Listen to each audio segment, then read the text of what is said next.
A partir de 1843, Kierkegaard se dedicó casi exclusivamente a escribir. Su producción fue asombrosa por la cantidad de libros realizados en muy poco tiempo. Además, también llama la atención por una característica inusual. Kierkegaard escribió, además de un diario personal que comenzó en 1831 y continuó hasta 1855, y que ocuparía unos 20 volúmenes de unas 300 páginas cada uno, una gran cantidad de sermones y discursos edificantes, que publicó con su nombre y apellido, pero también alrededor de una docena de títulos que aparecieron con diversos seudónimos. Y este juego de máscaras es un recurso muy interesante, porque lo que hace ahí Kierkegaard es tomar experimentalmente, como él dice, un autor que, de alguna manera, represente un punto de vista para mostrar sus limitaciones. Por ejemplo, en Temor y Temblor, el autor aparece firmando como Johannes de Silencio y cuenta la historia de Abraham, que va a sacrificar al hijo porque Dios se lo ordenó. Cuando uno lee se da cuenta de que hay en el presunto autor, no en Kierkegaard, sino en este de Silencio, a pesar de sus intenciones, una imposibilidad de comprender lo que pasa en Abraham. Porque de Silencio se ubica en el punto de vista ético, y desde el punto de vista ético trata de abarcar aquello que está más allá de él. Pero para el hombre ético, lo que hace el hombre religioso es mera locura. Este tipo de juego se va a dar siempre con los seudónimos. En realidad, los seudónimos no implican ningún ocultamiento de identidad. En Copenhague todo el mundo sabía quién era el autor de sus libros. En uno de sus escritos, Kierkegaard decía que a lo largo de los años había ido acumulando fantasmas y que el uso de seudónimos le permitía sacarlos de sí. Es decir, tomar un punto de vista y desarrollarlo para ver hasta dónde podía llegar. A partir del estudio de diversos personajes, como Sócrates, Don Juan, Fausto y Antígona, entre otros, y a través de los diferentes seudónimos utilizados, Kierkegaard pudo exponer distintas opciones de vida, o, como él decía, diferentes estadios. Se trataba básicamente de 3 estadios: el estético, el ético y el religioso. Entre ellos no había mediación posible, sino solo riesgo, salto, decisión. Por ejemplo, encontramos que hay un período que comienza en 1843 y va hasta 1847, donde el seudónimo que más aparece es Johannes Climacus, y no deja de llamar la atención que los escritos posteriores, de 1848 a 1851, tienen como seudónimo Anticlimacus, es decir, lo contrario. Y el punto de vista de este Anticlimacus es el punto de vista de lo que Kierkegaard consideraba que era realmente el punto de vista del cristianismo. Para él, la fe es una relación personal entre el individuo y el tú absoluto que lo interpela. Esa relación es resignación y confianza infinitas. Es un salto sobre el abismo de la incertidumbre.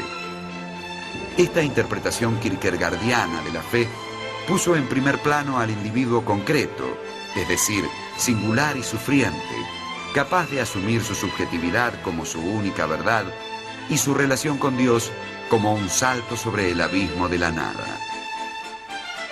El individuo está siempre expuesto a la nada, y esa exposición es la angustia misma que revela su libertad, su responsabilidad y el riesgo ineludible de elegirse a sí mismo a cada paso. Esta concepción del cristianismo, desarrollada por Kierkegaard, chocaba con el cristianismo burgués que alentaba la iglesia danesa. Este conflicto llegó a su punto máximo cuando, a la muerte del obispo Muntzen, se habló de su vida como de un testimonio de la fe. Kierkegaard contestó que la vida de un cristiano, para llegar a ser un testimonio de la fe, tenía que estar expuesta al dolor, al sufrimiento y a la persecución, lo que no había sido el caso del buen obispo. Esto generó respuestas y, nuevamente, artículos de parte suya, una veintena de artículos que llegaron prácticamente hasta el momento de su muerte. Un día de octubre de 1855, Kierkegaard se desmayó en el medio de la calle, víctima de un derrame cerebral.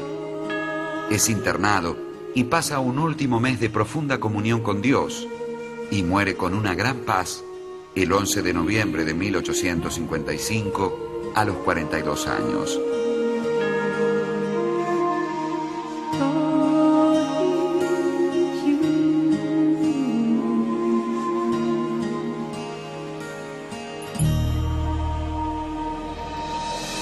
Søren Kierkegaard escribió, y muy bien por cierto, toda su obra en danés, que naturalmente es una lengua de un reducido número de hablantes y además no de las principales lenguas europeas en el terreno del intelecto, de la ciencia, etc.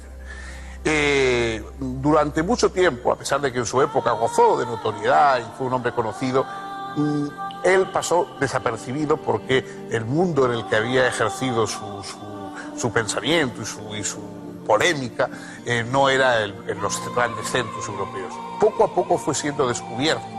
Bastantes décadas después de la muerte es cuando Kierkegaard empieza a ser descubierto, y empieza a ser descubierto como embrión de eso que luego se llamará en el siglo XX existencialismo. La filosofía existencialista, basada en la existencia del ser humano, en su angustia, en su perplejidad, esa filosofía tiene un precedente importante en Kierkegaard. Muchos autores a comienzos, en el cambio del siglo XIX al siglo XX, redescubren la obra de Kierkegaard. En nuestra lengua está la figura de Miguel de Unamuno, que es uno de los lectores, de los primeros lectores de Kierkegaard. Y por supuesto, después está su influencia en los filósofos franceses y también en el propio Heidegger y en el existencialismo alemán. La figura de Kierkegaard es una figura más reconocida en el siglo XX que en el propio siglo XIX, en la que es cuando él escribió. Hoy, por supuesto, su lenguaje sigue resultándonos extraordinariamente atractivo. Sus obras son obras literarias. Da igual que vayamos a compartir su punto de vista. Sus obras son unas obras de una extraordinaria, de una fuerza literaria y, sobre todo, de una emoción vivida. Porque las obras de Kierkegaard son emocionantes. Es decir, hay alguien que está debatiéndose con problemas terribles. Hay alguien que está ofreciendo un camino extraño, absurdo y sin embargo a veces tentador, que es el de ese Dios que no se pliega a nada, ni a la razón, ni a la necesidad, y que promete, déjalo todo y cree esto y así te salvarás. Bueno, esa figura puede no ser, digamos, hoy naturalmente la posición más habitual. Incluso la Iglesia Católica y los creyentes pretenden más o menos ser racionales y ofrecer, digamos, un planteamiento racional que no tiene nada que ver con el Dios en el que piensa Kierkegaard. Pero su obra como expresión subjetiva del pensar, ese tipo de ensayo que no es un ensayo académico, que no es un ensayo que pueda enseñarse en una clase, sino que es un grito que sale de una persona que sufre, eso sigue siendo hoy vigente y sigue siendo una lectura que puede emocionarnos y que puede interesarnos a cualquiera de los lectores actuales. Pues bien, aquí hoy dejamos estas reflexiones, este contar la historia de los grandes filósofos. El próximo día, si vuelven ustedes a estar con nosotros, vamos a tratar otra figura, otro pensador, otro enfoque en el misterio, en la complejidad del mundo.